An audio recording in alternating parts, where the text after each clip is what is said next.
साथियों, स्वागत है आपको हमारे चैनल पीसीएस दर्पण पे। देख रहे हैं रुक्मणी पब्लिकेशन बिहार विद्यालय परीक्षा समिति डीएलएड संयुक्त प्रवेश परीक्षा 2025 के लिए क्वेश्चंस बैंक जो हम लोग लगा रहे हैं डेली वाइज पे। आज जो है क्रम वो कैमा क्रम है, तो आज हम लोग का है 28 नंबर है, सेट नंबर 28 जो 14/4/2024 के फर्स्ट शिफ्ट में पूछे गए क्वेश्चन। तो आइए इस सेशन को स्टार्ट करते हैं। आप हमारे चैनल पर नए हैं तो सब्सक्राइब करिएगा ताकि नेक्स्ट वीडियो सबसे पहले आप तक पहुँचेंगी। Previous year solve paper of Bihar D El Ed entrance exam set number 28 जो 14/4/2024 के फर्स्ट शिफ्ट में पूछे गए हैं। Part 1 general Hindi. देखिए जनरल हिंदी में क्वेश्चंस क्या पूछे गए हैं आपके। पार्ट 1 जनरल हिंदी क्वेश्चंस कह रहा है कि स्वर संधि का उदाहरण इसमें बताना है। कौन है बताइए। स्वर संधि का उदाहरण रामावतार है, परमानंद है, कविंद्र है या इनमें सभी है। तो आंसर्स क्या बताएंगे। आंसर बताएंगे ऑप्शन नंबर डी, इनमें सभी है स्वर संधि। देखिए आगे कह रहा है चतुर्भुज में कौन सा समास है। चतुर्भुज में कौन समास है। बहुब्रीहि, कर्मधारय, द्वंद्व या तत्पुरुष। तो आंसर बताएंगे बहुब्रीहि समास है चतुर्भुज में। आंसर ए करेक्ट बताइएगा। चतुर्भुज का समासिक विग्रह करिएगा, 4 भुजा है जिसका अर्थात विष्णु। पंचपात्र शब्द का समास बताइएगा क्या होगा। अव्ययी भाव होगा, द्विगु होगा, बहुब्रीहि या द्वंद्व होगा। तो आंसर बताएंगे द्विगु समास होगा। ऑप्शन नंबर सी करेक्ट बताइएगा। और पंच पात्र का यदि आप समास विग्रह करिएगा तो केवल 5 या 5 पात्रों का समूह। देखिए आगे क्वेश्चन गद्यांश दिया है, क्या है क्वेश्चन इसमें देखेंगे। पहले विवेक मर जाता है तो सुमार्ग का अर्थ हमें बताना है क्या होता है। चलिए ऐसे क्वेश्चन हम लोग पढ़ते हैं। मैत्री को राह बताने को, सबको सुमार्ग पर लाने को, मतलब सभी को सही मार्ग पर लाने को, यही कहने का तात्पर्य है। यहाँ पे सुमार्ग का मतलब दुर्योधन को समझाने को, भीषण विध्वंस बचाने को, भगवान हस्तिनापुर आए, पांडव का संदेश लाए, दो न्याय अगर तो आधा दो, पर इसमें भी यदि बाधा हो तो दे दो, केवल 5 ग्राम रखो अपनी धरती तमाम, हम वही खुशी से खाएंगे, परिजन पे असीना उठाएंगे।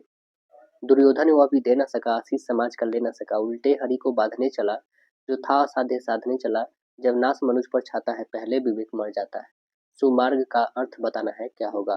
सुमार्ग का मतलब क्या बताएंगे इसमें, क्या बताएंगे। सही रास्ता, निकट का रास्ता या फिर टेढ़ा रास्ता या इनमें कोई नहीं। तो आंसर बताएंगे सुमार्ग मतलब है सही का रास्ता। ऑप्शन ए करेक्ट बताइएगा। आगे क्वेश्चन देखिए। उसका छोटा भाई बीमार है, इस वाक्य में विधेय बताना है कि कौन सा इसमें विधेय है। कौन इसमें विधेय है। तो आप बताएंगे कि उसका छोटा भाई जो है ना बीमार, इसमें क्या है विधेय है। तो answer option number C correct बता दीजिएगा। यहाँ पे विधेय क्या है, बीमार। देखिए किसी वाक्य या खंड का वह भाग जो पाठक को बताता है कि विषय क्या है और क्या करता है, उसी को विधेय कहते हैं। तो क्या है, छोटा भाई क्या है, तो बीमार है, तो बीमार ही तो इसका विधेय होगा। क्वेश्चन है कि शुद्ध वाक्य को हमें बताना है, सही इसमें कौन है। तो आइए देख लेते हैं। प्राण निकल गए, प्राण निकल गया नहीं बल्कि प्राण निकल गए होना चाहिए था। देख रहे हैं ना, बोलने से ही स्पष्ट हो रहा है। तो आंसर ये कट गया हम लोग का। लता मेरी लड़की है, नहीं लता मेरी बेटी है, यहाँ पे बेटी होना चाहिए था।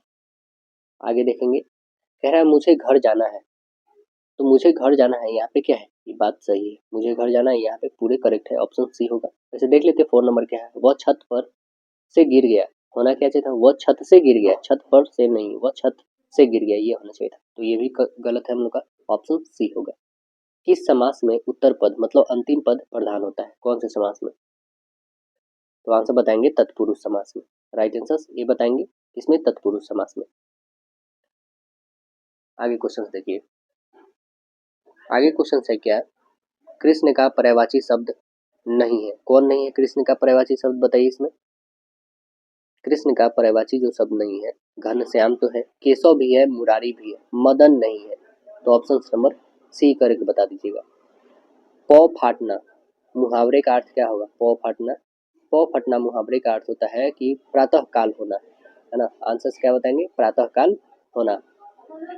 इनमें से कौन सा वाक्य जो है अशुद्ध है मतलब गलत है। आइए देख लेते हैं, 4 ऑप्शन आपके सामने है, बताइए कौन गलत है। तुमने अपनी कलम खो दी, ये तो बिल्कुल सही है इसमें। आगे है उसके आंख से आंसू निकल पड़ा, क्या होना चाहिए था एक्चुअली में, उसके आंख से आंसू निकल पड़े, है ना, ये होना चाहिए था पड़े। तो ये हम लोग का गलत मिल गया तो ऑप्शन नंबर बी करेक्ट। वह अपने आप चलता जा रहा था, ये भी सही है। ये अच्छे फल नहीं है, ये भी सही है, यानी ऑप्शन नंबर बी करेक्ट हो गया हम लोग का। देखिए, सीता की छोटी बहन रीता कल आई थी, जो ये लाल शब्द में दिया गया है ना, ये बताना है कि कौन सा पदबंध है। क्या है? सीता की छोटी बहन रीता, बस इतना ही। क्या है? संज्ञा, सर्वनाम, क्रिया विशेषण या क्रिया पदबंध। तो आंसर बता देंगे, इसमें क्रिया नहीं और सर्वनाम भी नहीं, बल्कि ये नाम है, नाम सर्वनाम में आता है। ऑप्शन ए करेक्ट बताएंगे। आगे क्वेश्चन कह रहा है क्या कि तुम मिठाई नहीं खा सकते, इस वाक्य में क्रिया किसके अनुसार है? क्रिया किसके अनुसार है? कर्म के अनुसार, भाव के अनुसार, कर्ता के अनुसार, इनमें से कोई नहीं। तो आंसर बताएंगे कर्ता के अनुसार। राइट आंसर बी बताएंगे, कर्ता के अनुसार। निम्नलिखित में से कौन सा वाक्य सही है, कौन सा वाक्य शुद्ध है? तो आइए देख लेते हैं। कह रहा है सुनते सुनते कान भर गए, पहला ही करेक्ट आ गया, तो आंसर हम लोग का पहला ही हो जाएगा। आगे क्वेश्चन देखेंगे हम लोग। कह रहा है शाब्दी व्यंजना किसके भेद के अंतर्गत आता है? शाब्दी व्यंजना जो है यह किसके भेद के अंतर्गत आता है? तो आंसर क्या बताएंगे? ऑप्शन नंबर बी बताइएगा, व्यंजना के अंतर्गत। ऑप्शन नंबर बी करेक्ट होगा। वैसे शब्द शक्ति के 3 भेद होते हैं, अभिधा, लक्षणा और व्यंजना होते हैं। आंसर इसमें हो जाएगा आपका ऑप्शन नंबर बी।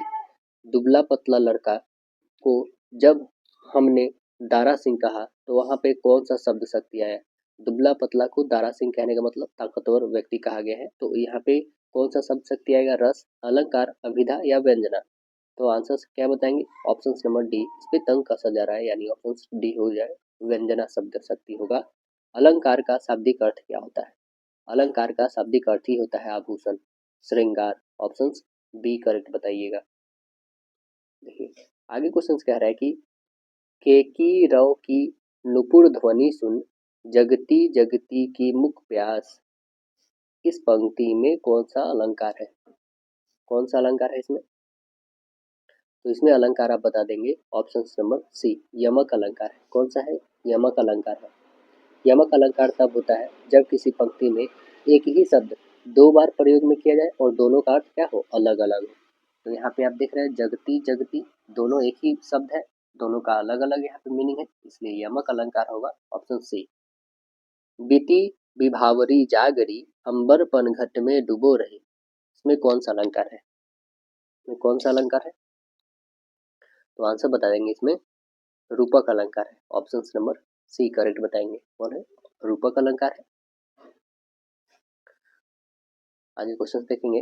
प्रकृति का अनुराग अंचल हिल रहा में अलंकार बताइए, कौन सा अलंकार है? तो देखेंगे ये प्रकृति का अनुराग अंचल हिल रहा है, ये काम जो है मानवों का है और ये पर्वत कर रहा है, यानी ऑप्शन नंबर बी होगा, मानवीकरण अलंकार।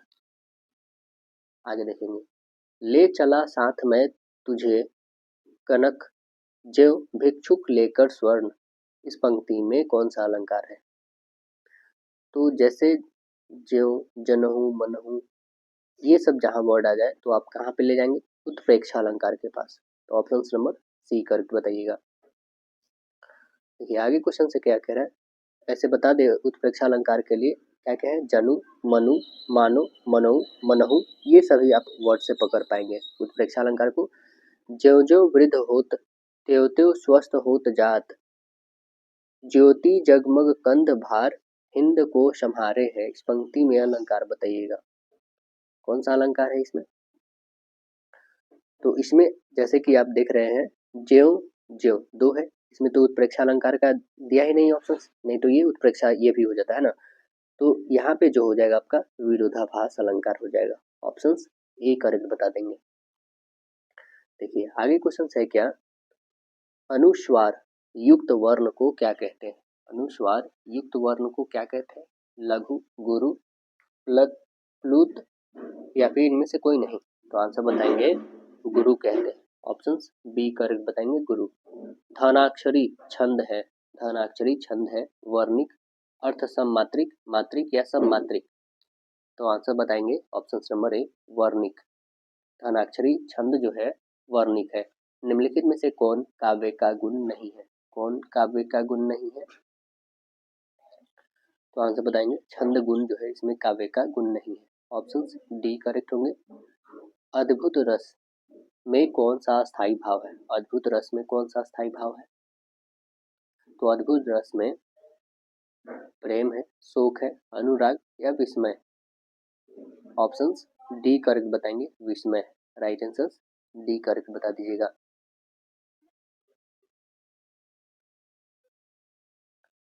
पार्ट 2 मैथमेटिक्स का क्वेश्चंस क्या है देखिए, 5, 15, 20 का लघुत्तम समूहपर्थक और महत्तम समूहपर्थक हमें बताना है कि क्या होगा। चलिए इसका हम लोग बना के देखते हैं, लघुत्तम और महत्तम समूहपर्थक क्या होगा। देखिए यहाँ पे जैसे कि 5, 15 और 20 है ना, इसके लिए यदि हम लोग महत्तम समूहपर्थक निकालें तो क्या हो जाएगा, क्योंकि सभी में 5 है तो 5 आएगा ही आएगा हम लोग का महत्तम समूहपर्थक। ठीक है, अब लघुत्तम समूहपर्थक की बारी है। एलसीएम निकालेंगे 20, 15, 5 तो क्या हो जाएंगे हम लोग के पास 60 होंगे। इससे भी छोटा हो सकता है क्या? तो बिल्कुल नहीं, आप 60 और 5 का रेशियो बता सकते हैं।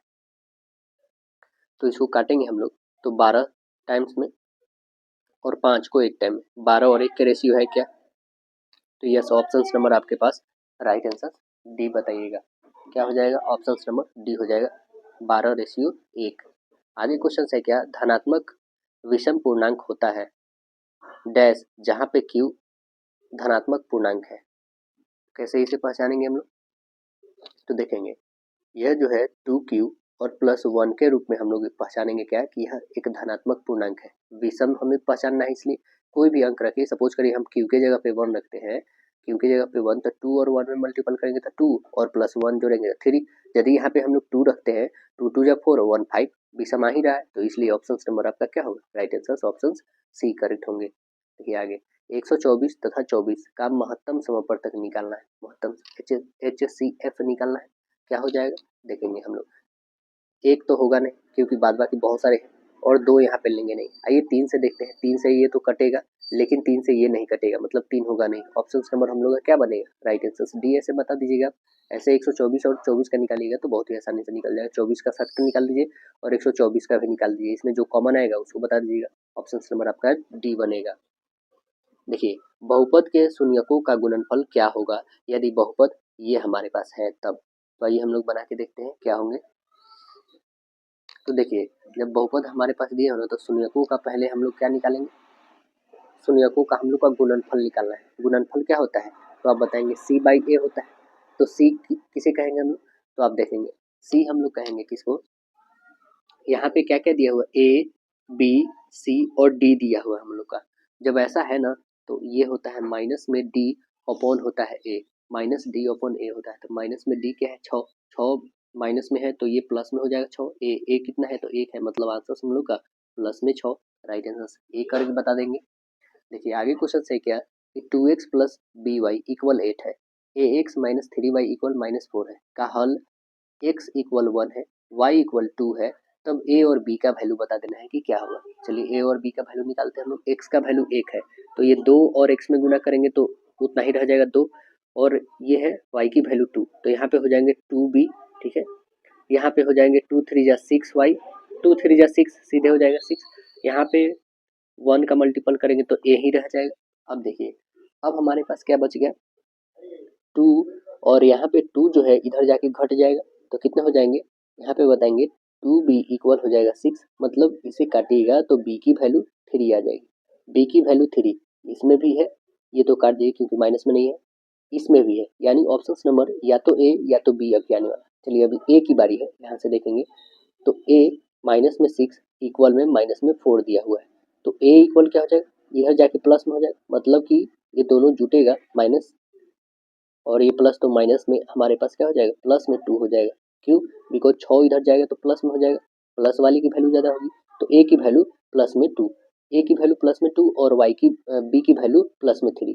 कहाँ पे है तो ऑप्शन नंबर आपके पास ए है, करेक्ट आंसर ए बता दीजिएगा।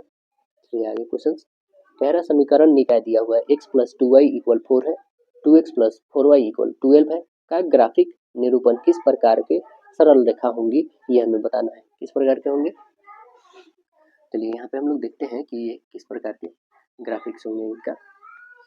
देखिए यहाँ पे जो दिया गया हम लोग के पास x प्लस 2y इक्वल कितने हैं 4 है, यही है ना।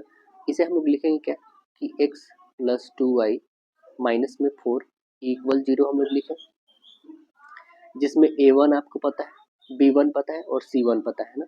चलिए अब सेम दूसरा जो हमारा इक्वेशन है, ये तो पहला इक्वेशन हो गया, दूसरा इक्वेशन क्या है हमारे पास 2x प्लस 4y इक्वल है 12, तो इसे भी सेम कर लेंगे 2x प्लस 4y माइनस में हो जाएगा 12 इक्वल 0। यहाँ से भी a2 b2 और c2 निकल जाएंगे।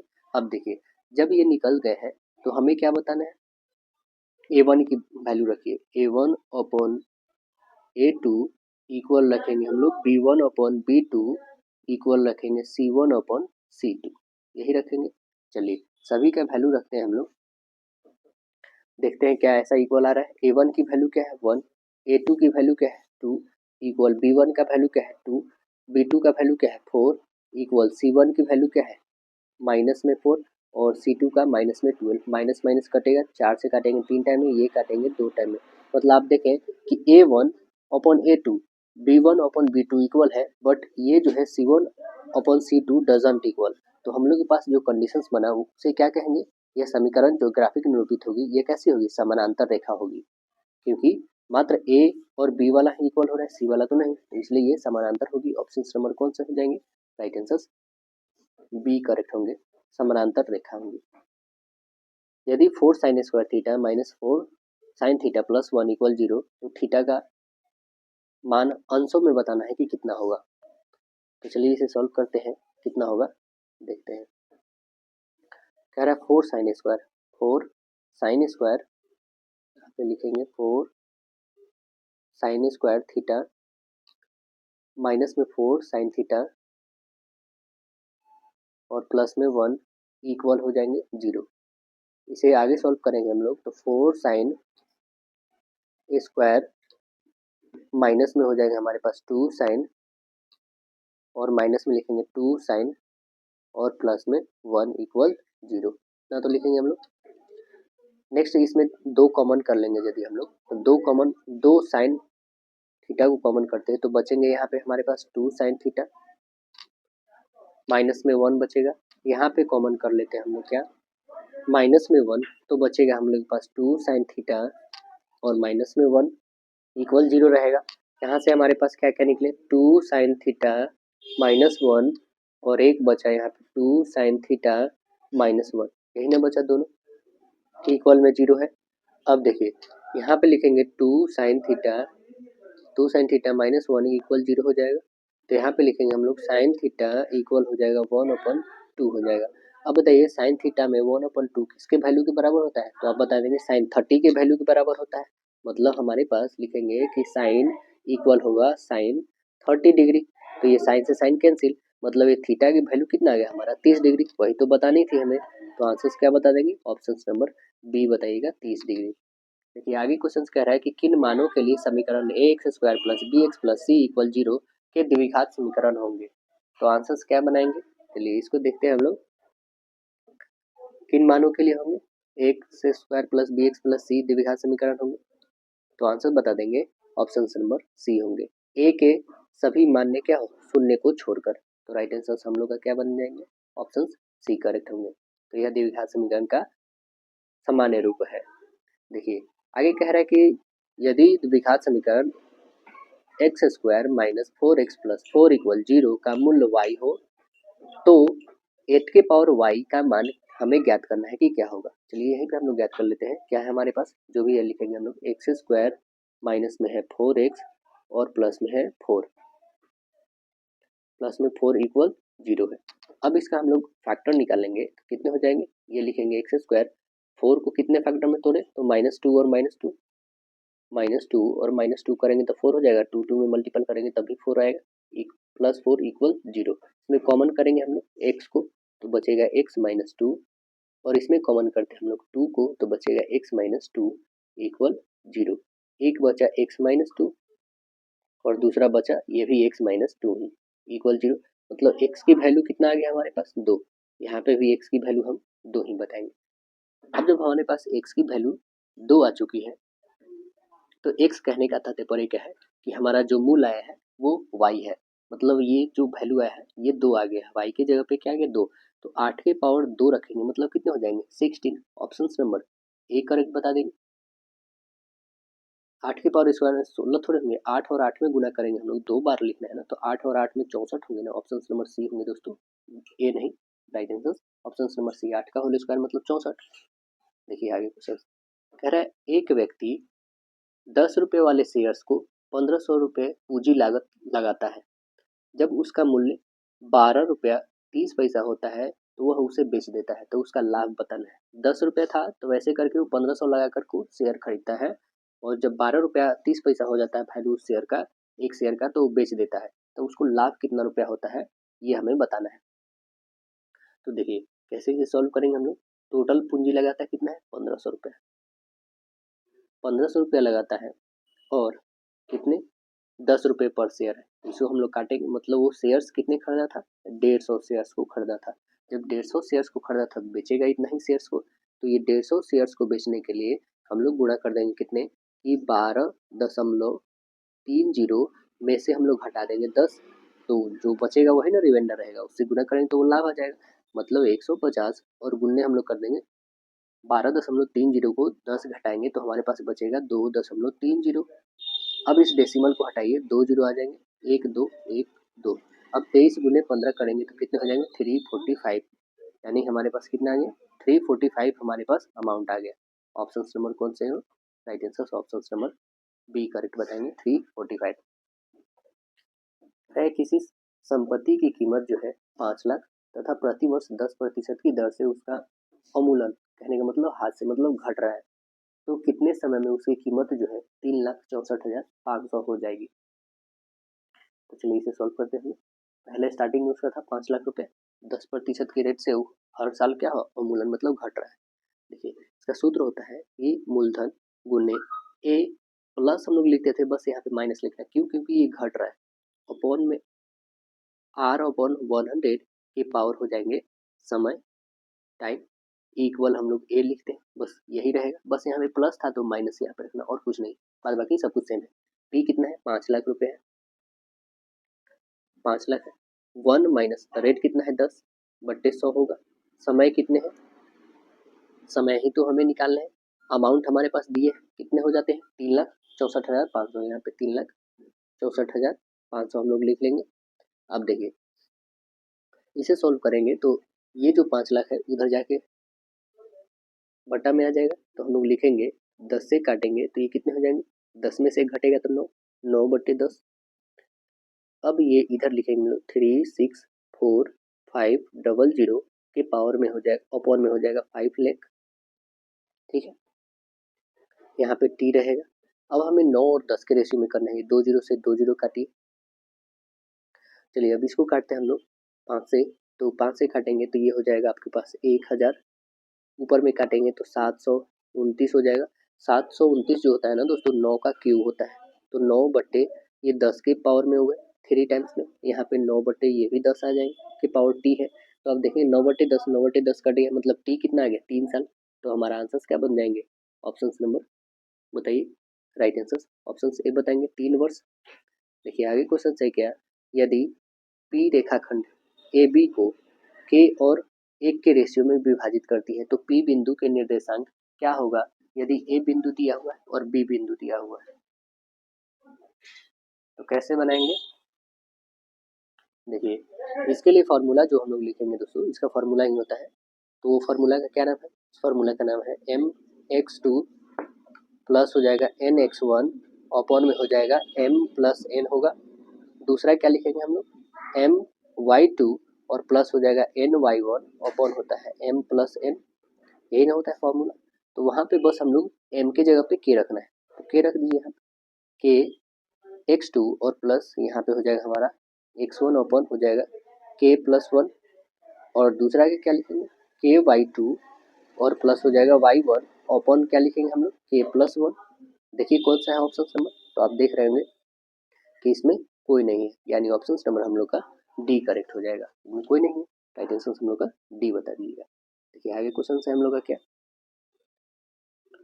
नेक्स्ट क्वेश्चन कह रहा है हम लोग का कि यदि त्रिभुज का क्षेत्रफल जिनके शीर्ष दिए हुए 1, 2 और 3 दिया हुआ है तो क्या होगा इसका क्षेत्रफल। तो आइए हम लोग क्षेत्रफल निकालते हैं। इसका क्या हो जाएगा, क्षेत्रफल बहुत इंपॉर्टेंट है, एक क्वेश्चन तो रहता ही रहता है। हम बार बार आप लोगों को बताते हैं कि ये क्वेश्चन रहना तय है इसका।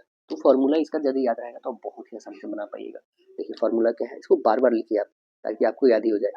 क्या होता है 1/2 है ना, 1/2 x1 होता है यहाँ पे y2 माइनस y3 प्लस में लिखेंगे हम लोग x2, यहाँ पे लिखेंगे हम लोग y3 माइनस y1 प्लस हो जाएगा यहाँ पे x3, ये हो जाएगा y1 माइनस y2।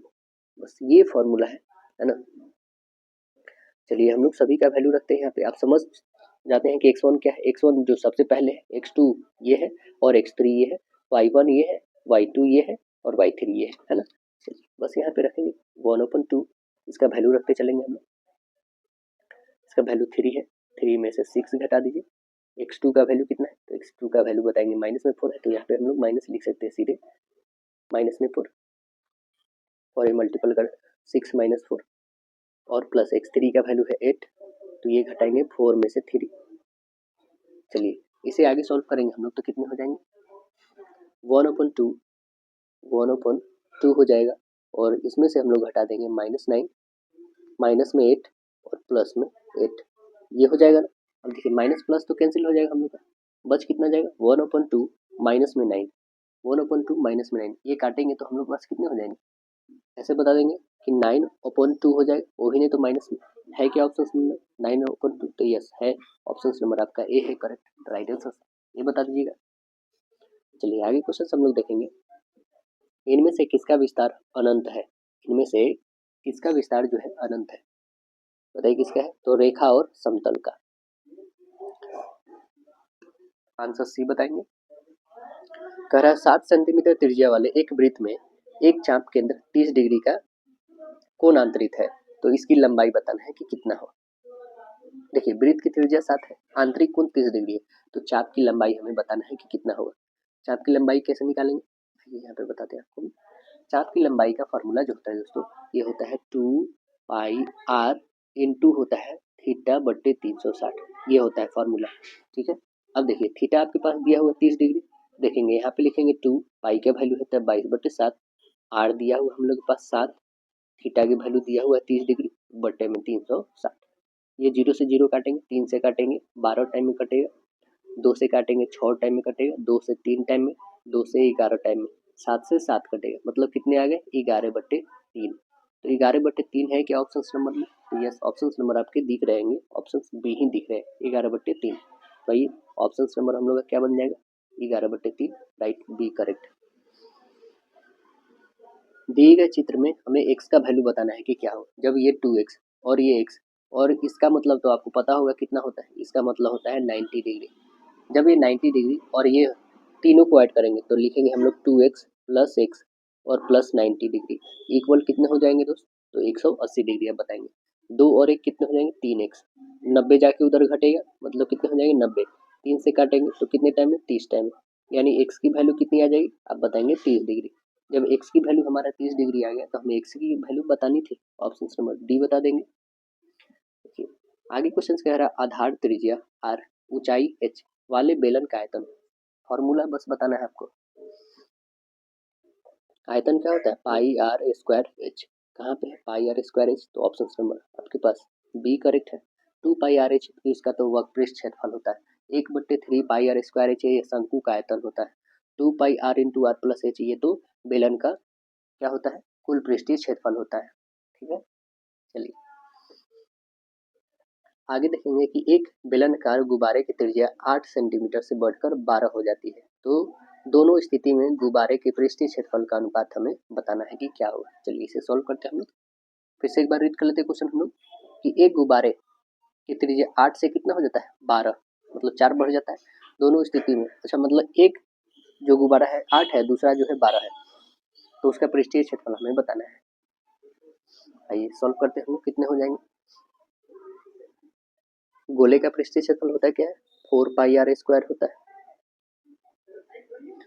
दूसरा का क्या है, दूसरा भी सेम है 4πr², 4 पाई कैंसिल कर देंगे। पहला का आर स्क्वायर मतलब 8 8 में 64 कर देंगे, 12 का करेंगे तो 144 हो जाए। क्या कटने वाला है, काटिए। यदि छोटा होगा तो हाँ बिल्कुल हो जाएगा, इसे काट सकते हैं आप कितने टाइम्स में। तो देखिए 16 से काटिएगा, 16 चौके 64, 16 नम्मा 144 यानी 4 और 9 के ratio. Option number D correct बता देंगे, ऑप्शन नंबर डी करेक्ट। देखिए ऑप्शंस कितने हो जाएंगे, डी करेक्ट हो जाएंगे। देखिए आगे क्वेश्चन कह रहा है 10 मीटर और 8 मीटर चौड़े वाले एक आयताकार हॉल पर टाइल बिछाने की लागत क्या होगी। टाइल्स बिछाने की लागत जो है 12.50 रुपये प्रति वर्ग मीटर है। आइए हम लोग बताते हैं कि टाइल्स बिछाने की लागत जो है दिया हुआ हमें, तो ये कितना वर्ग लगाने होंगे, लागत बतानी होगी हमें। तो आइए बताते हैं इसका। देखिए हमारे पास आयताकार हॉल का क्षेत्रफल निकालने के लिए क्या होता है, एल इंटू बी, लंबाई गुना चौड़ाई। लंबाई कितना है 10, चौड़ाई कितना है 8, गुणा करेंगे कितने हो जाएंगे 80। जो भी यूनिट है आप यूनिट डालेंगे, मीटर है तो मीटर में स्क्वायर। अब देखिए 80 तो हमारा क्षेत्रफल आ गया। अब टाइल्स लगाना है, एक लगाने का कीमत कितना है 1 मीटर, तो आप बताएंगे 12.5। तो हमने टोटल लगाना है 80 मीटर स्क्वायर, तो 80 से गुना कर दीजिए। ये दशमलव हटा के 2 जीरो, 1 जीरो से 1 जीरो काटे, 1 जीरो से 1 जीरो, 125 में 8 से गुना करिएगा तो कितने हो जाएंगे, 125 में 8 से गुना करेंगे तो 1000 हो जाएंगे। यानी ऑप्शन नंबर डी बता दीजिएगा, कितना हो जाएगा 1000 रुपया कुल लागत होगा टाइल्स की।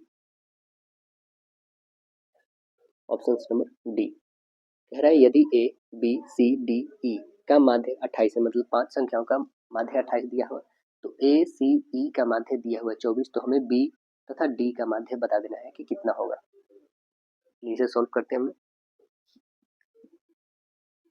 5 का माध्य 28 है, 5 गुने 28 कर लेंगे, में से घटाएंगे 3 का माध्य 24 दिया हुआ है, बटे में कितने हो जाएंगे 2, घटाइए 5 में 28 से गुना करेंगे 140, में से 3 गुने 124 करेंगे 72, बटे में 2, 140 में से 72 घटाइएगा 68 बटे 2, इसे डिवाइड करेंगे तो ये हो जाएंगे 3 और 4, यानी कितने आ जाएंगे 34। ऑप्शन नंबर है क्या, यस ऑप्शन नंबर आपके पास डी करेक्ट है 34। Right answer option number D हो जाएंगे। अब देखिए संख्या दिया है हमारे पास है ना, ये सही होगा। संख्या 2 2 4 5 तथा 12 के लिए क्या सही होगा, आइए देख लेते हैं हम लोग क्या सही होगा इसमें। कह रहा है क्या कि कुल पद हमारे पास कितने हैं, पहले काउंट करते हैं 1 2 3 4 5, टोटल 5 है। 5 मतलब विषम कहने का मतलब, यदि माध्यक निकालेंगे, माध्यक और बहुलक से ही मतलब है, और माध्य भी इसमें तीनों है, तो यदि हम लोग माध्यक निकालते हैं तो कितने हो जाएंगे n+1/2 होगा, टोटल है 5 और प्लस 1/2 मतलब 6 का आधा 3 आप बता देंगे। तीसरा नंबर पे क्या आ जाएगा, तो तीसरा नंबर पे आप देख रहे हैं 4 आ रहा है, माध्यक निकल चुका हमारा। अब देखिए जब माध्यक निकल चुका है अब निकालेंगे माध्य, माध्यक हमारा आ चुका है, माध्यक 4 आ गया है। अब माध्य की बारी, माध्य सभी को जोड़ते हैं, 12 5 17, 4 21, 21 2 23 और 2 25, 25 को यदि हम लोग डिवाइड करेंगे 5 से तो कितने हो जाएंगे 5 25 25, मतलब माध्य हमारा निकल गया कितना, माध्य बता देंगे आप, हमारा 5 आ गया। अब देखिए कह रहा है क्या माध्य बराबर माध्यिका, बिल्कुल गलत है, ये तो होगा नहीं क्योंकि इसका 4 इसका 5 है। कह रहा है माध्य बड़ा है बहुलक से, अभी नहीं बता सकते, बहुलक इसमें 2 है, ठीक है, तो बहुलक वाकई में छोटा होगा यहाँ पे, क्योंकि सबसे ज्यादा बार जो आता है उसे बहुलक कहते हैं। कह रहा है माध्य छोटा है, ये भी नहीं होगा, माध्य छोटा तो थोड़ी है, माध्य 5 आ गया है। कह रहा है बहुलक और माध्यिका बराबर है, बिल्कुल नहीं, ये भी गलत है, यानी ऑप्शन नंबर एक ही निकला, वो कौन सा, ऑप्शन नंबर बी करेक्ट निकल गया आपका, ऑप्शन बी करेक्ट हो गया। क्वेश्चन क्या है कि सूत्र x की पावर रेकरिंग इक्वल में है a plus sigma F I into you I upon में है sigma F I into H, तो हमें बताना है यू आई बराबर क्या होगा। तो देखेंगे यू आई बराबर होता है एक्स आई माइनस में होता है a अपॉन में आप लिखेंगे h, है ना, तो ऑप्शन नंबर कौन सा बन जाएगा, राइट आंसर आपका सी करेक्ट बता दीजिएगा, ये फॉर्मूला ही है। आगे क्वेश्चन है क्या हम लोग के पास कि यदि sec theta plus tan theta बराबर दिया गया है 4/3, तो हमें सेक इंटू टैन के बराबर बताना है कि होगा क्या। तो देखिए यहाँ पे हम लोग लिखेंगे क्या, सेक और प्लस टैन, अपॉन में लिखा है, इक्वल में लिखा है 4/3। अब देखिए हम लोग जानते हैं क्या कि यहाँ पे जो होता है दोस्तों सेक स्क्वायर और माइनस में होता है टैन स्क्वायर, इक्वल कितना होता है 1, ये तो हम लोगों को पता है। जैसे sine square plus cos square equal 1 होता है ना, वैसे sec square minus tan square equal 1 होता है। ठीक है, ये तो फॉर्मूला ही है। क्या हम लोग यहाँ पे ऐसे लिख सकते हैं क्या कि सेक माइनस टेन, इसको इसी को हम लोग आगे बढ़ा रहे हैं क्या, sec minus tan into sec plus tan लिख सकते हैं हम लोग, क्योंकि A square minus B square को A plus B into A minus B लिख सकते हैं, बिल्कुल इक्वल में 1 है। अब देखिए ये हमारे पास है sec minus tan, sec minus tan का तो वैल्यू नहीं पता, लेकिन सेक प्लस टेन का वैल्यू यहाँ पे दिया है 4/3, तो हम लोग लिखेंगे सेक माइनस टेन, तो रखेंगे ही इक्वल में ये 1 है और ये जाके उधर में माइनस में हो जाएगा क्या 4/3, यहाँ पे जो वैल्यू 4/3 आता है उधर में जाके हम लोग माइनस में सीधे कर दिए, तो यहाँ से घटाएंगे तो कितना हो जाएगा, 3 में से 4 घटाएंगे तो आपके पास आ जाएंगे 3/4 आ जाएगा, 3/4 आ जाएगा। तो हमारे पास जो आया सेक माइनस टेन का वैल्यू जो आ गया वो कितना आ गया 3/4 आ गया, लेकिन हमें मल्टीप्लाई में फाइंड करने हैं। तो मल्टीप्लाई में फाइंड करने के लिए क्या करेंगे हम लोग, अब लिखेंगे यहाँ पे सेक और plus tan, sec plus tan का होल स्क्वायर कर दे। यहाँ पे हो जाएगा हम लोग के पास सेक और माइनस टेन का होल स्क्वायर और प्लस में लिख देंगे 4 सेक इंटू टेन, इतना तो लिख सकते हैं। अभी जस्ट हम लोगों ने माइनस वाला वैल्यू कितना लिखा है, तो माइनस वाले वैल्यू आप बताएंगे, इसका वैल्यू था 4/3 का होल स्क्वायर कर देंगे, और सेक माइनस टेन का वैल्यू था 3/4 का होल स्क्वायर, प्लस में लिखेंगे 4 इंटू सेक इंटू लिखेंगे हम लोग 10। अब देखिए ये कितने हो जाएंगे, इधर हो जाएगा 16/9 और ये इधर आके घटेगा 9/16, ये हो जाएंगे। तो घटाइए, यहाँ पे एलसीएम लेंगे 16 और 9 का, कितने हो जाएंगे 16 9 का एलसीएम 144 हो जाता है, 144 और यहाँ पे हो जाएगा 256 माइनस कर देंगे 81, ठीक है। इसे कैलकुलेट करेंगे तो कितना हो जाएगा 175 और बट्टे 144, ये कितने आ गए हमारे पास। अब सीधे लिखेंगे जो हमारे पास बच गया था 4 इंटू सेक इंटू 10, यही ना था। अब 4 जो है ये मल्टीप्लाई में है तो इधर आके डिवाइड में आएगा, तो आप लिखेंगे 175 अपन में हो जाएगा 144 इंटू 4 हो जाएगा ना। चलिए इसे मल्टीप्लाई करेंगे तो हमारे पास आ जाएगा 175 और बट्टे में हो जाएगा 576, है क्या ऑप्शन नंबर, तो ये ऑप्शन नंबर आपका है राइट आंसर डी, करेक्ट बता दीजिएगा। देखिए आगे क्वेश्चन है क्या हम लोग के पास कि sine 30 plus cos 30 minus sine 60 plus cos 60 का वैल्यू कितना होगा। देखिए यहीं पे आपको बना के दिखाता हूँ, साइन 30 का वैल्यू कितना होता है, साइन 30 का वैल्यू 1/2 होता है, और प्लस है तो प्लस कॉस 30 का वैल्यू क्या होता है √3/2 होता है ना, और माइनस है तो माइनस डालेंगे, साइन 60 का वैल्यू √3/2 होता है, और प्लस में हमारे पास क्या है cos 60 का वैल्यू 1/2 होता है। अब देखिए इस ब्रैकेट को हटाएंगे हम लोग, क्या हो जाएगा 1/2 प्लस में हो जाएगा √3/2 और माइनस में हो जाएगा √3/2 और माइनस में हो जाएगा 1/2, क्यों, क्योंकि माइनस और प्लस में मल्टीपल करेंगे तो माइनस आएगा, ये प्लस और ये माइनस कैंसिल, ये प्लस ये माइनस कैंसिल, यानी आंसर हम लोग का 0 आ गया, ऑप्शन नंबर बी। देखिए आगे आगे कह रहा है क्या हम लोग के पास कि sine into 45 plus theta minus है कॉस इंटू 45 माइनस थीटा किसके बराबर है, तो यह किसके बराबर है बताइए। चलिए इसे सॉल्व करते हैं हम लोग, किसके बराबर आता है। साइन 45 प्लस थीटा को हम लोग क्या लिखेंगे, तो इसे हम लोग लिखेंगे यहाँ पे, देखिए यहाँ पे हम लोग बनाते हैं साइन 45 माइनस थीटा माइनस में हम लोग के पास कॉस 45 माइनस थीटा, यही है ना। अब देखिए इसे हम लोग सॉल्व करेंगे तो हम लोग ऐसे लिख सकते हैं क्या, साइन 45 प्लस थीटा प्लस है यहाँ पे प्लस थीटा माइनस में हम लोग लिखे कॉस, इसे हम लोग ऐसे लिख सकते हैं कि 90 माइनस 45 माइनस थीटा, इतना कर सकते हैं हम। इसको आगे लिखेंगे तो साइन 45 तो रहेगा ही प्लस थीटा और माइनस में हो जाएगा हम लोग के पास कितना, तो ये हो जाएगा साइन 45 और प्लस थीटा, ये हो जाएगा। अब देखिए ये इस कारण होगा ना, बिकॉज क्योंकि 90 में से हम लोग इस पूरे को घटा लेंगे, ठीक है ना, तो हमारे पास कितने आ गए, तो यहाँ पे भी साइन 45 प्लस थीटा, यहाँ पे माइनस में साइन 45 प्लस थीटा। अब देख रहे हैं एक प्लस में है एक माइनस में कट जाएंगे, मतलब आंसर हम लोग का क्या आएगा 0 आएगा। ऑप्शन नंबर कौन बता दीजिएगा, right answer option number B correct हो जाएगा आपका। पार्ट 3 साइंस क्वेश्चन है कि पौधे के नस्लों में सुधार करने का लक्ष्य उत्पादित करना क्या है। रोग मुक्त प्रजातियां, अधिक उपज देने वाली प्रजातियां, शीघ्र परिपक्व होने वाली प्रजातियां। ऑप्शंस क्या बताएंगे? डी उपयुक्त सभी।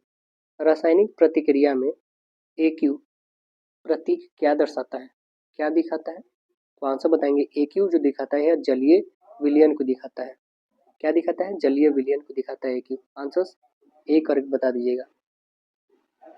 देखिए यूरिया का आणविक सूत्र कौन सा होगा? यूरिया का आणविक सूत्र बताएंगे CONH2 का होल ट्वाइस, CONH2 का होल ट्वाइस होगा यहाँ पे यूरिया का आणविक सूत्र। आंसर ए करेक्ट बता दीजिएगा।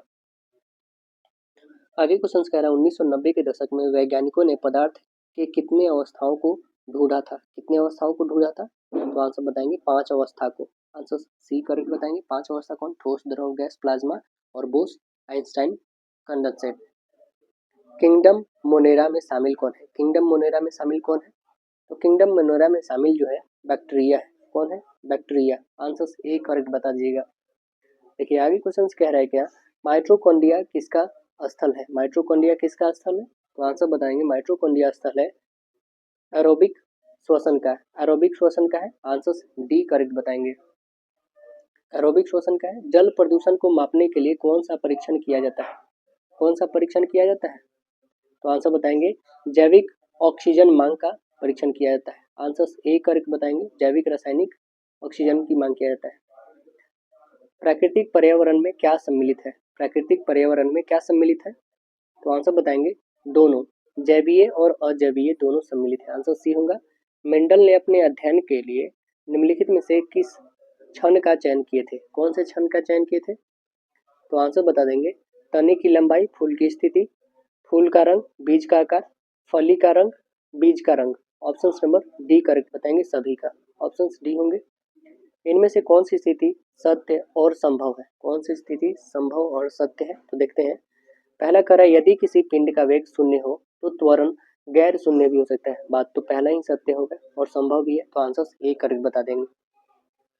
कह रहा है दूसरा क्या कि स्थित वेग से गतिमान पिंड में त्वरण हो सकता है? बिल्कुल नहीं, गलत है। वितीय गति में दूरी और विस्थापन का परिणाम बराबर होता है? बिल्कुल गलत है।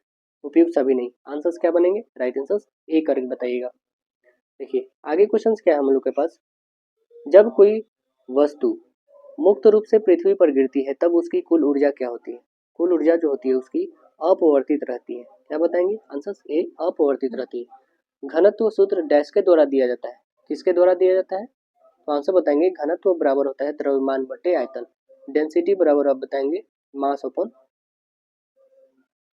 वॉल्यूम। आंसर सी करेक्ट बताएंगे। ध्वनि किस माध्यम से यात्रा करती है? ध्वनि जो है उसके लिए तरल चाहिए, ठोस चाहिए, गैस चाहिए, इनमें सभी। तो किस में करती है? आंसर बताएंगे ये सभी। कोई माध्यम चाहिए ही चाहिए। आंसर डी बताएंगे। निर्वात में गमन ही नहीं करेगी। भारत में वन्य जीव संरक्षण अधिनियम किस वर्ष में लागू किया गया था? कब लागू हुआ था? 1972 में लागू हुआ था।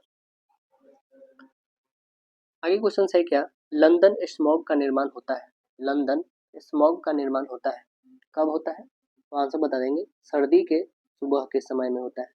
ऑप्शन नंबर डी करेक्ट बताएंगे। वनों की कटाई से इसकी संभावना कम हो सकती है। किसकी संभावना कम हो सकती है? आंसर क्या बोलेंगे? ऑप्शन नंबर सी, वर्षा की संभावनाएं कम हो सकती है। आंसर सी होंगे। निम्नलिखित में से कौन अनवीकरणीय ऊर्जा का स्रोत है? कौन अनवीकरणीय ऊर्जा का स्रोत है? कोयला। आंसर सी बताएंगे कोयला। फ्लेमिंग के वाम हस्त नियम बाएं हाथ की तर्जनी संकेत करती है। क्या चीज को संकेत करती है?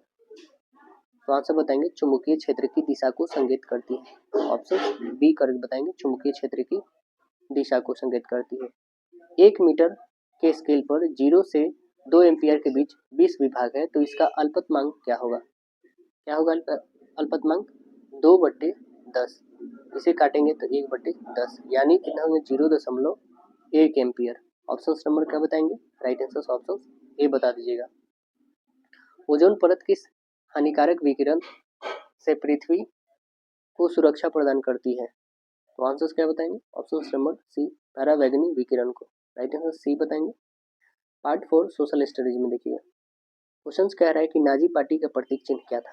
नाजी पार्टी का प्रतीक चिन्ह क्या था? तो आंसर बताएंगे ऑप्शन नंबर बी, स्वास्तिक। ऑप्शन क्या थे? बी। भारत में सबसे बड़ी जनजाति कौन है? सबसे बड़ी जनजाति जो है भील है। आंसर सही बताएंगे। सबसे बड़ी जनजाति भील है। यूएनओ को किस वर्ष नोबेल शांति पुरस्कार से सम्मानित किया गया था? आंसर बताएंगे 2001 में। कब? 2001 में। स्वराज दल की स्थापना कब और किस वर्ष हुआ था? स्वराज दल की स्थापना 1 जनवरी 1923 को किया गया था। आंसर सही बताएंगे। 1923 में इलाहाबाद के चित्तरंजन दास और मोतीलाल नेहरू कांग्रेस के अंतर्गत स्वराज पार्टी की स्थापना किए थे। एशियाई विकास बैंक की स्थापना कब हुआ था? दिसंबर 1966 को। आंसर सही बताएंगे। दिसंबर 1966 को हुआ था। आधिकारिक रूप से कितने वर्षों पर जनगणना होती है? कितने वर्षों में होती है? 10 वर्षों में। आंसर बी बताएंगे। 10 वर्षों में होती है। श्रीलंका की राजधानी कहाँ पे है? श्रीलंका की राजधानी कहाँ है? श्री जयवर्धनेपुरे कोटे है। ऑप्शन ए करेक्ट बताएंगे। वैश्वीकरण की नीति से किस क्षेत्र को लाभ नहीं हुआ है? कौन से क्षेत्र को लाभ नहीं हुआ है? कृषि क्षेत्र को लाभ नहीं हुआ है। आंसर ए करेक्ट बताएंगे। कृषि क्षेत्र को लाभ नहीं हुआ है। नेक्स्ट क्वेश्चन है क्या कि निम्नलिखित में से कौन सा राज्य तेल का सबसे पुराना उत्पादक है? कौन सा राज्य है? असम है। आंसर बी करेक्ट बताएंगे। असम है। डैश वे प्रजातियां हैं जो विलुप्त होने के खतरे में हैं। कौन वे प्रजातियां हैं? तो लुप्त प्राय प्रजातियां। आंसर सही बताएंगे। भारत में पहला जल विद्युत संयंत्र कहाँ पे लगाया गया था? कहाँ पे लगा था? दार्जिलिंग में। आंसर सही बताएंगे। दार्जिलिंग। भारत के पहले समाचार पत्र का नाम क्या था? क्या नाम था पहला? बंगाल गजट। आंसर सी बताएंगे। काली मिट्टी का दूसरा नाम क्या है? काली मिट्टी का दूसरा नाम है रेगूर मिट्टी। आंसर सी बताएंगे। रेगूर मिट्टी। बेल्जियम में सामाजिक विभाजन का आधार क्या था?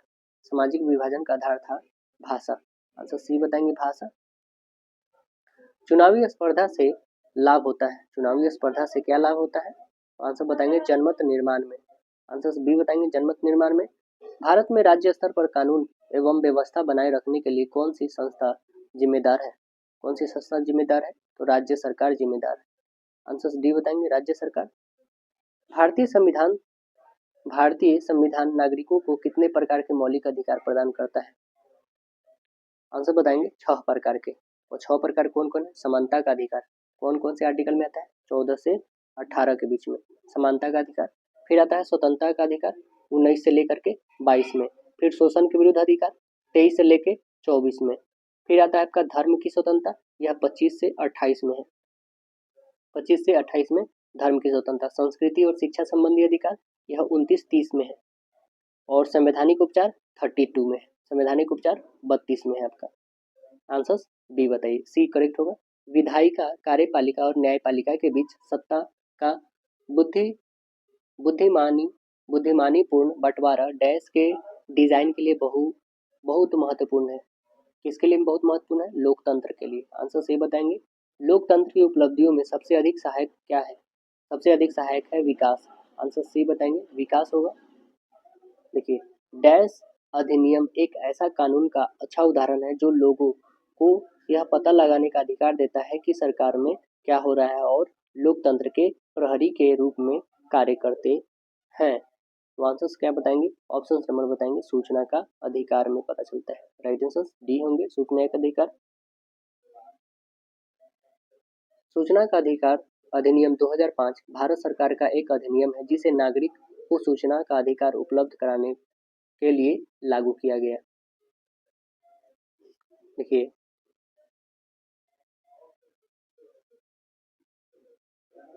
Part 5 general English. क्वेश्चंस कह रहा है कि by the time C was 15 C dash a beautiful singer. तो आंसर बता देंगे had become. Option number C had become a beautiful singer.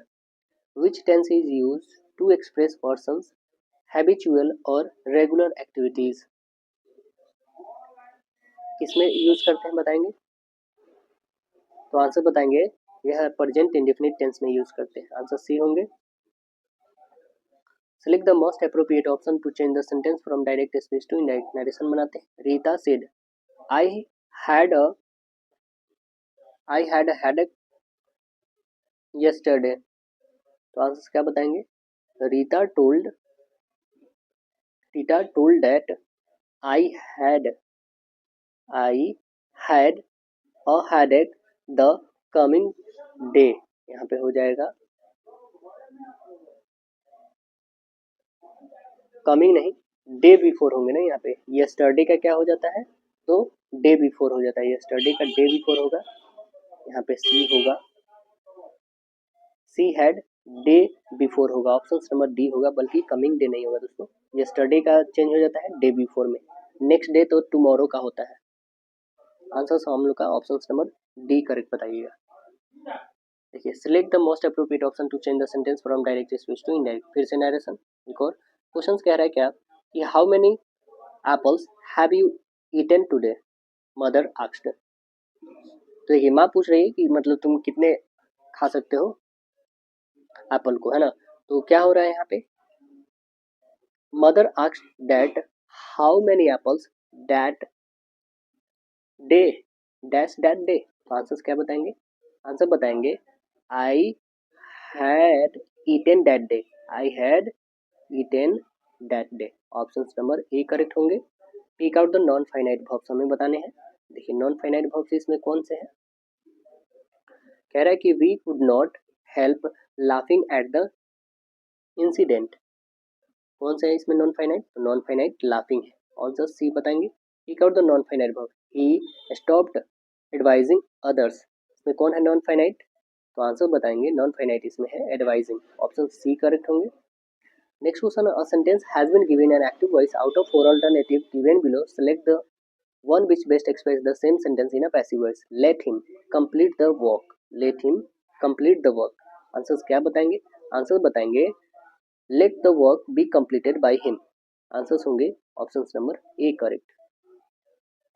In which sentence has the correct punctuation, कौन से हैं बताएंगे, सारा has a port, Sara Sara has a part time job. Answers B यहाँ पे करेक्ट होंगे आपके, है ना। आगे देखेंगे, क्वेश्चन करें what is the purpose of the clone in a sentence. Clone का क्या पर्पस होता है, ये जो क्लोन है इसका पर्पस क्या है, इसका पर्पस है दोस्तों कि टू इंट्रोड्यूस अ लिस्ट। जैसे किसी का डिफिनेशन लिखना होता है, यहाँ पे सपोज करें हमको सेल का डिफिनेशन लिखना है, तो सेल लिख कर ऐसे डालते हैं ना क्लोन, तभी तो लिखते हैं ना यहाँ पे। तो हमें इंट्रोड्यूस कराने का ये लिस्ट है यहाँ पे जारी। देखेंगे आगे क्वेश्चन कह रहा है कि हमें fill up the blank with the correct option. Shakespeare had a great insight dash human nature. Answers क्या बताएंगे, यहाँ पे बताएंगे into human nature. Answers A करके बताएंगे। Fill up the blank with the correct options. क्या है, अगस्त कम्स डैश जुलाई। तो आंसर्स क्या बताएंगे, अगस्त कम्स आफ्टर जुलाई, है ना। आंसर्स होंगे option number C. Fill up the blank with the correct suitable options. क्या कह रहा है, Kasturi is poor dash he does not resort to beginning to survive. Answers क्या बनेंगे, आंसर्स बनेंगे यहाँ पे हाउ एवर, क्या होंगे, however. Answers option number B correct होंगे। Fill up the blank with the suitable cohesive device. क्या है, had works very hard for us dash he can take us to go around the world, the world is the world in the future. Answers क्या बनेंगे यहाँ पे, answers बनेंगे so that, so that. Option number A correct होगा। Select the alternative which best express the meaning of items या phrases. क्या है, एक्यूटेंड with, एक्यूटेंड with कहने का तात्पर्य क्या है यहाँ पे, परिचित होना। तो आंसर्स क्या बताएंगे, familiar with something. Option number B correct बताएंगे। Select the alternative which best express the express the meaning of items या phrases. Blind to, blind to कहने का तात्पर्य क्या है, ब्लाइंड टू कहने का मतलब यहाँ पे है, ये एक फ्रेज है, ब्लाइंड टू का होगा क्या, तो option number B ignoring something. Option number क्या बताएंगे, बी होगा।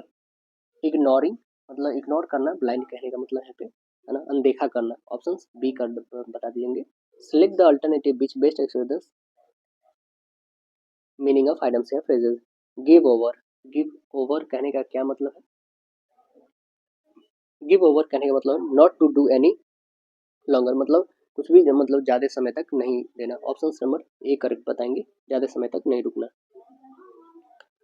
Choose the correct phrase from given option and make a conditional sentence. You will pass your exam if you dash hard. तो answer बताएंगे work hard. Answers option number C correct बताएंगे। Choose the correct phrase from given option and make a conditional sentence. If we dash enough money we could have afforded to eat in restaurants. Answers क्या होंगे? Answers बताएंगे option number B होगा। क्या होगा? Had. Option number B correct बताएंगे। Fill up the blank with the correct option. Neither you nor he dash to blame. तो answers क्या बताएंगे? आंसर बताएंगे ऑप्शन नंबर पे डी करेक्ट होगा, इज होगा। He is to blame. Fill up the blank with the correct option. Every student dash India's future. तो answers क्या बताएंगे? आंसर बताएंगे every student have India's future. Option number C correct बता दीजिएगा। देखिए next question कह रहा है part 6 logical and analytical reasoning का। क्वेश्चन क्या हमें दिया हुआ है? ACME MAC ALGA। तो आगे क्या आने वाला है? तो आप देखेंगे क्या यहाँ पे, जैसे हम लोग लिखे ACME ये लिख दिए ना, देखेंगे यहाँ पे MACE। आप देख रहे हैं कैसे किया गया है कि यहाँ से A ऐसे, C ऐसे, M ऐसे और C E ऐसे है ना। तो अब सेम वैसा ही करना है। A का A लास्ट में होगा, इसमें भी है, इसमें भी है, इसमें भी है, इसमें नहीं है। मतलब सीधे से ऑप्शंस को हम लोग काट देंगे, B को काट देंगे। अब 3 ऑप्शन बच गए हमारे पास। 3 ऑप्शंस के लिए हम लोग क्या करेंगे? पहले क्या था हमारा? सेकंड पे गया था। A सेकंड पे, A सेकंड पे है क्या? नहीं, काट देंगे। A सेकंड पे है, हाँ इसमें है।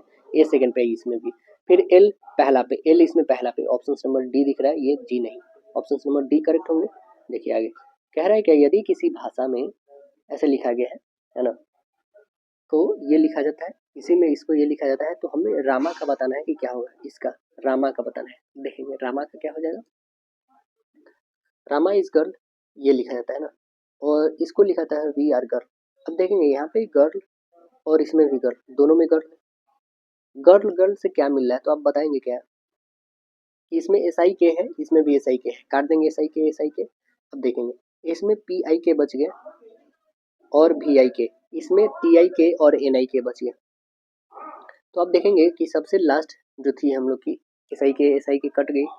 अब बच जो गया हमें रामा के लिए निकालना है। तो रामा के लिए क्या निकालना चाहिए? रामा के लिए यहाँ पे देखेंगे ना कि या तो PI के बच रहा है, या तो PI के, या तो VI के। ये ऑप्शन नंबर डी बता दीजिएगा। अब देखिए वेन आरेख को बताना है सोना आभूषण चांदी। तो क्या बताएंगे? ऑप्शन नंबर बोलिए। सोना जो है आभूषण, और आभूषण चांदी भी, यानी ऑप्शन नंबर हम लोग का सी करेक्ट बता देंगे।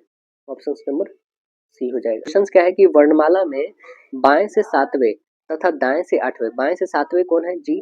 और दाएं से 8वें कौन हो जाएगा? दाएं से 8वें 27 में से 8 घटा लीजिएगा, मतलब 19, मतलब एस आ जा रहा है। के मध्य में कौन सा होगा? इस 19 और 7 के बीच में कौन सा अक्षर आ जाएगा? तो इस दोनों के बीच में अक्षर जो आएगा, यहाँ पे 7 है, ये 19 है, दोनों के बीच में देख लीजिए कौन होगा। 8 9 10 11 12 13 14 से 19 तक काउंट करेंगे, तो बीच में जो अंक आएगी वो आपकी कौन सी आएगी? एम आएगी। कैसे? तो देख लेंगे यहाँ पे 7 के बाद लिखे GHIJKLMNOPQRS। अब देखेंगे यहाँ से एक काटी, इधर से भी एक काटी, इधर से एक, इधर से एक, इधर से भी एक, इधर से भी एक, इधर से एक, इधर से एक, इधर से एक, इधर से एक। देख रहे बचा ना एम, तो ऑप्शन नंबर हम लोग का बी। अब देखेंगे यहाँ पे 7 फ्रेंड है, एक टेबल पे गोलाकार बैठे हुए ताश खेल रहे हैं। कह रहा है कि ई जो है तथा सी का पड़ोसी डी नहीं है, बी और सी का पड़ोसी ए है, डी जो कि जी के बाएं दूसरे पे है, ई और एफ का पड़ोसी है। तो किस जोड़े में दूसरा व्यक्ति पहले व्यक्ति के तुरंत दाएं बैठा है, ये हमें बताना है। तो कैसे बताएंगे? चलिए यहाँ पे पहले हम लोग डायग्राम को ड्रॉ कर लेते हैं, जिससे पता चलेगा। तो इसको हम लोग दिखाते हैं। यहाँ पे ए हो गया, उसके जस्ट सामने आपको रखने होंगे जी है, जस्ट यहाँ पे आप बी रखेंगे, जस्ट इसके सामने भी कोई रखिए, तो इसके सामने ई है। यहाँ पे हमने डी को रखा, इसके जस्ट सामने डी ही रहेगा। ठीक, अभी बताते हैं डी कैसे है यहाँ पे, और ये एफ रह गया। अब देखेंगे ये सभी को हमने रख लिया। अब पूछा क्या गया हमसे, क्वेश्चन पूछा गया कि किस जोड़े में दूसरा व्यक्ति पहले व्यक्ति के तुरंत दाएं है, तो कौन सा है बताएंगे। तो एफ जो आप देख रहे हैं यहाँ पे कौन है, एफ जो है यहाँ पे एफ जी के ठीक दाएं है, जी के ठीक दाएं बैठा है। तो हमारा विकल्प कौन सा हो जाएगा, correct answer option number A correct हो जाएगा। राइट आंसर ए बता दीजिएगा। देखिए आगे क्वेश्चन ए करेक्ट होगा ना। आगे देखिए कह रहा है क्या कि यदि 200 बिल्लियां 200 चूहे को 200 दिनों में भगा देती है तो 8 बिल्ली 8 चूहे को कितने दिनों में भगा देंगे, कितने दिनों में भगा देंगे। देखिएगा 200 बिल्लियां कितने 200 दिनों में 200 चूहे को भगाती है। M1 D1 अपन वर्क हो जाएंगे इक्वल कितने आदमी 8 बिल्ली कितने दिनों में, हमें नहीं पता कि कितने दिनों में भगाती है, कितने तो 8 चूहे को भगाती है।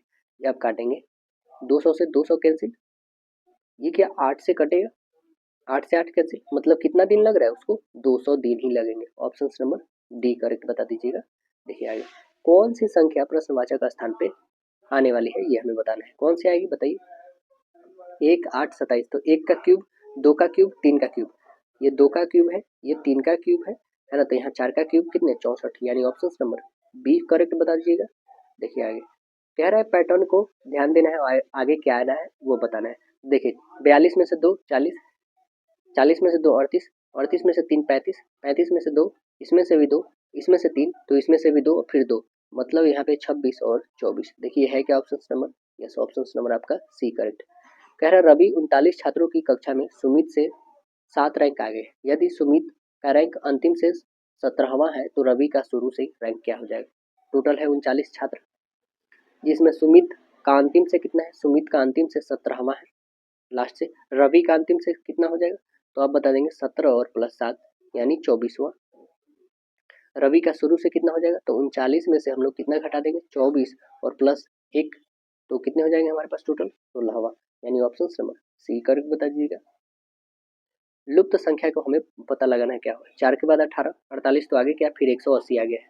तो अब देखेंगे 4 के बाद 18 ये कितना हो रहा है, 4 से 18 फिर 48 फिर यहाँ पे 180, यहाँ पे क्या आना चाहिए 48 के बाद हमें क्या आना चाहिए जो फिर आएगा 180।